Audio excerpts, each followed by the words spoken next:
ئەو منداڵە فڕێدراوەی زیاتر لە 30 خێزانی سۆران ئامادە بوون لە باوەشی بگرن چی بەسەر هات. سڵاوتان لێبێت، پشتیوانکەریمم لە یەک باسی ئەمڕۆ وەڵامی ئەو پرسیارەتان بۆ وەردەگرمەوە.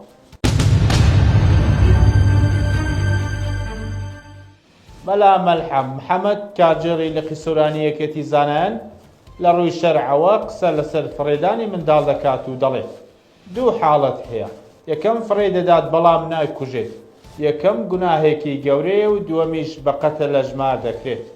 لەبارەی لەخۆگرتنی منداڵەکە لەلایەن خێزانێکی دیکەوە دەڵێت منداڵەکە لە هەر ڕەگەزێک بێت ئەگەر کەسێک لە خۆی بگرێت لە ڕووی شەرعەوە واجبە.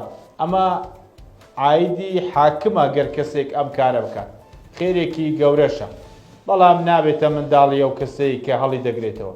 دوای باڵغبوونیشی نابێتە دایک و باوکی، چونکە شەرعی نین لە ڕووی میراتیشەوە مەگەر وەسیەت بکات، گەرنا هیچی ناکەوێت. ئەو کات ڕێباز بەڕێوەبەری نەخۆشخانەی منداڵان و فێرکاری سۆران لەبارەی منداڵە فڕێدراوەکەوە ڕاگەیاند.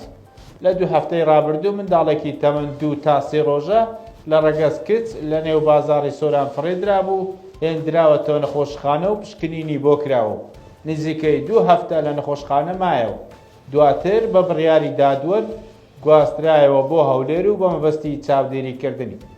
بە پێی زانیاریەکانی یەک باس زیاتر لە 30 خێزان ناوی خۆیان تۆمار کردووە بۆ لە ئەستۆگرتنی منداڵەکە، بەڵام لە کۆتایی ئەوە دادگایە دوای یەکلاکردنەوەی کەیسەکە بڕیار لەسەر چارەنووسی منداڵەکە دەدات. بە یارمەتی هاوکارانم یەک باسی ئەمڕۆمان پێشکەش کردن. هەرشاد.